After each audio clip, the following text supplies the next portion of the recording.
Exceptionnellement, mardi 20h. Pour ce jeune couple, l'ultime recours pour avoir un enfant, la mère porteuse. Maman, est-ce que vous êtes maman? Je suis vraiment maman, depuis 3 semaines. En fait, c'est grâce à votre émission si aujourd'hui on a un enfant, on peut dire, parce que...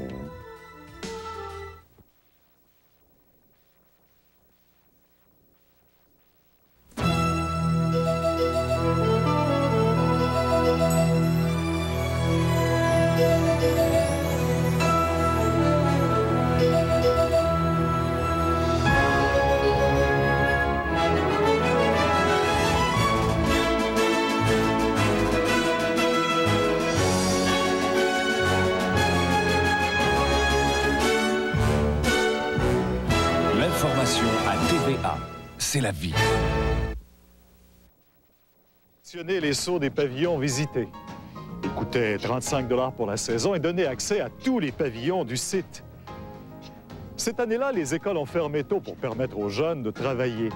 25 000 personnes ont contribué de près ou de loin au succès d'Expo 67. Un des problèmes qui se posait, comment loger ces millions de touristes qui allaient nous visiter. La compagnie a mis sur pied un programme Logexpo. On va centraliser les renseignements concernant toutes les unités de logement disponibles, hôtels, appartements, institutions, terrains de camping. Même les maisons privées sont transformées en auberges. 40 000 chambres ont été mises à la disposition des touristes. Et pendant toute la saison de l'Expo, des milliers de familles québécoises ont pu entretenir des relations privilégiées avec ces touristes. Alors, le 27 avril, donc, Expo 67 ouvre ses portes. On aurait bien voulu ce soir s'entretenir avec M. Jean Drapeau. Parce que pour les Montréalais et pour tous les organisateurs que nous avons rencontrés, Expo 67, même 25 ans après, c'est l'œuvre de Jean Drapeau. L'âme de la fête, nous confiait Jean-Claude Delorme, l'actuel président de la Caisse de dépôt et de placement du Québec, qui était à l'époque secrétaire et avocat conseil de la compagnie. Les expositions, contrairement aux Jeux olympiques, sont attribuées à des pays et non pas à des villes. C'est à ce moment-là, dis-je, que le maire Drapeau a repris le dossier, s'est représenté devant le Bureau international des expositions et a réussi à l'automne 1962 ou au printemps 1962, si je ne m'abuse, à obtenir l'enregistrement. Alors, c'était le point de départ, mais c'était un point de départ essentiel. Au-delà de la construction des îles, quel était le grand défi du comité? C'était d'aller chercher le plus grand nombre de pays? C'était de la participation? Oui, et il y avait plusieurs défis. La construction des îles, la construction des pavillons comme tels, parce qu'il faut bien le reconnaître, le délai était assez serré. Et aussi d'aller chercher le plus grand nombre de pays possible, le plus grand nombre d'organisations internationales, le plus grand nombre de sociétés privées.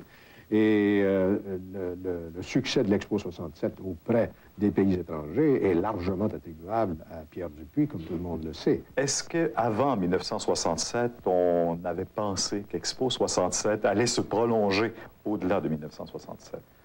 Je crois que cette idée de prolonger l'exposition sous une forme ou sous une autre est venue à l'esprit du maire Drapeau probablement vers la fin de l'année 66 ou peut-être même au moment où l'exposition s'est ouverte en 1967.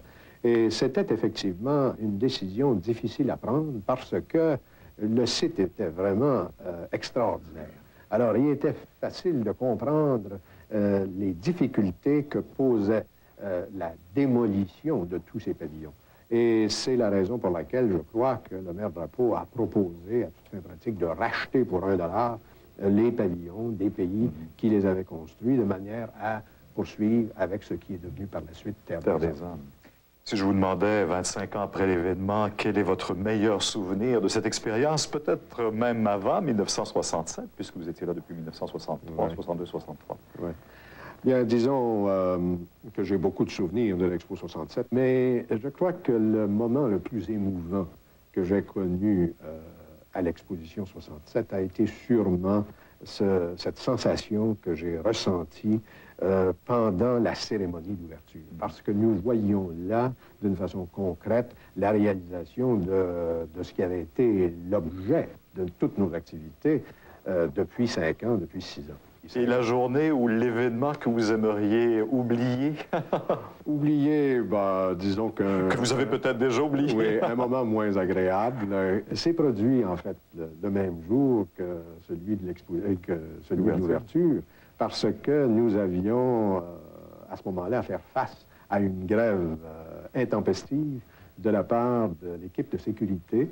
Et je me souviens que cette journée de l'ouverture, comme vous pouvez vous en douter, était occupée par plusieurs cérémonies officielles auxquelles nous avions tous été invités. Et je me souviens que pour le déjeuner, nous devions porter la veste noire et le pantalon rayé. Mais au même moment, il fallait aussi rencontrer les représentants du syndicat des forces de sécurité et négocier les griefs qu'ils avaient formulés. Alors, c'est probablement la seule négociation où la partie patronale a été représentée par des gens vêtus d'un pantalon rayé. Comment on peut expliquer le déficit d'Expo 67? Un déficit qui est quand même assez imposant parce qu'on se souvient avoir entendu, avant Expo 67, que cette exposition allait faire tous ses frais. Et c'est M. Drapeau même qui le disait en conférence de presse. Bien, je ne me souviens pas que M. Drapeau ait fait une déclaration semblable. C'est possible, remarquez bien. Mais je crois cependant que si, du point de vue comptable, on peut parler d'un déficit parce que les dépenses ont excédé, ont dépassé les revenus, il n'en reste pas moins cependant qu'il faut parler plutôt d'un investissement. Et je crois que ce terme est tout à fait approprié dans les circonstances. Le coût net de l'exposition universelle a été de 325 millions de dollars. Mais cependant, ce qu'on oublie bien souvent, c'est que cette exposition, qui a duré 6 mois, qui a amené un très grand nombre de visiteurs, a généré des recettes fiscales pour les 3 paliers de gouvernement de l'ordre de tout près d'1 milliard de dollars. Les chefs d'État et les dignitaires sont venus nombreux. Le protocole voulait qu'ils soient d'abord reçus à Ottawa avant de venir présider les cérémonies aux journées nationales consacrées à chacun des pays participants. Un seul événement diplomatique, mais de taille, allait perturber le déroulement protocolaire des visites. Le général Charles de Gaulle est arrivé à Québec à bord du Colbert et s'est rendu par le chemin du Roi à Montréal, où sur le balcon de l'Hôtel de Ville, le 24 juillet, devant des milliers de personnes, il a prononcé ces phrases désormais célèbres. Vive le Québec libre! Ces quelques paroles ont causé bien des maux de tête à nos gouvernements. 2 jours plus tard, le général visita l'Expo en compagnie du maire Drapeau et repartit pour la France sans passer par Ottawa. Parmi les grands de ce monde qui ont séjourné chez nous, la famille Kennedy, la reine Élisabeth II, le prince Régnier, Grace de Monaco, qui a malheureusement fait une fausse couche pendant sa visite chez nous. Bien que le patronat et le syndicat aient fait une entente de paix sociale, bien que le FLQ se soit tu pendant 6 mois, il y a eu tout de même grève du transport en commun pendant le dernier mois de l'Expo. Et l'Assemblée nationale a dû voter en pleine nuit, le 21 octobre, une loi forçant la reprise du transport en commun. On estime que cette grève a privé l'Expo de 500 000 visiteurs. Mais comme nous le verrons avec Gisèle Galichat, les souvenirs sont extraordinaires, empreints de fierté et de nostalgie. Le 27 avril 67 à 16 h, lorsque le gouverneur a inauguré la fête, il y avait là le beau monde, 7000 invités et un froid de canard. Mais le lendemain matin, au 228 Tourniquet, il y avait tellement de représentants du monde ordinaire qu'il a fallu ouvrir 45 minutes avant le temps.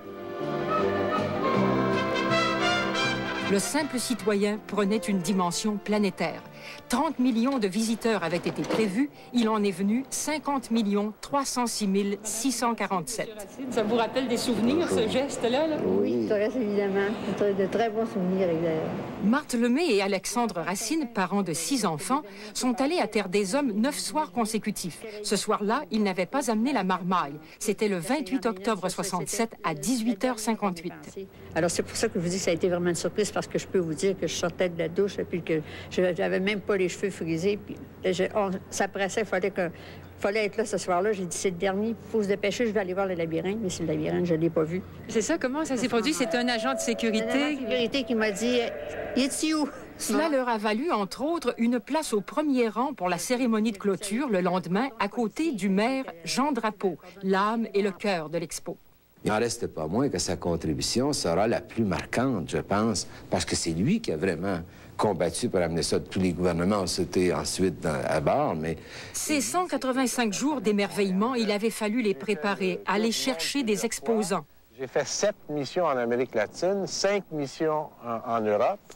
Ça a été une période extraordinaire. Le travail ici, sur place aussi, était passionnant. On voyait apparaître tout ça, les pavillons qui se construisaient. C'était merveilleux. Est-ce que les gens savaient qu'ici, c'était un secteur francophone en Amérique du Nord? Bon, ça, c'était moins su. Et c'était une des choses importantes, un des aspects importants de l'Expo. Ça a fait connaître le Québec. Pierre de Bellefeuille était aussi le responsable du pavillon de la jeunesse qui a accueilli près de 11 millions de visiteurs. Tous les jours, il y avait des activités spéciales, que ce soit de la musique, que ce soit un débat, que ce soit du théâtre. Et c'est très avant-gardiste. Mais surtout, on avait donné carte blanche aux jeunes. Louise Roy était une de mes compagnes hôtesses. Raymond Cloutier, l'acteur, lui était au module du théâtre. René Malo, de cinéma, était dans la section cinéma. Ça a été, en fin de compte, une université. On y voyait de nombreux étudiants qui s'y promenaient chaque jour, le carnet de notes à la main, découvraient le monde. J'étais en 5e année. Ma mère me donnait mes 2 billets d'autobus, mon lunch, 50 cents, puis j'étais à chaque jour à l'expo. Mon père était obligé de rajouter des pages dans mon passeport parce qu'il était étampé mur à mur. On est venu, nous, déjà hier, puis revenir aujourd'hui, c'est encore une impression qu'on n'est pas capable de contrôler. C'est toute une réaction qui se contrôle pas. C'est fantastique. Explosion architecturale, audace, ingéniosité de toutes les nations. Roger Deslandry avait l'impression d'aller travailler tous les matins dans le monde entier. Dans ma vie à moi, ça a été la chose la plus marquante. Une sensation d'euphorie constante à voir comment c'était beau, comment c'était bien senti et comment surtout ça ramenait pour notre pays un sens d'accomplissement collectif. Moi, j'avais 17 ans. C'était ma première vraie job. Tous les collèges, d'ailleurs, avaient terminé. La fin de l'année était en avril pour nous permettre de venir travailler à l'Expo. On était des milliers à venir travailler ici. Alors, première vraie job, une ambiance absolument incroyable, la liberté. On sentait qu'il y avait de la fierté, que les gens avaient des sourires de liberté, de libération, qu'il y avait de l'amour qui se propageait partout, et de la fraternité humaine au niveau universel. Pour d'innombrables Québécois, c'était une fenêtre immense ouverte sur le monde. C'était pour plusieurs le seul passeport qu'ils n'auront jamais eu. J'ai tout visité les pays. Et puis, j'ai encore mon livret que quand on allait dans un... Je posais des questions à tous les pavillons que je rentrais pour savoir quelle était l'origine, de quelle manière qu'ils vivaient, et ainsi de suite. Alors, j'étais heureux. Moi, c'était le paradis sur Terre. Croyez-vous que, grâce à Expo 67, le Québec s'est ouvert aux groupes ethniques? Oui, nous nous sommes livrés avec beaucoup de joie à ces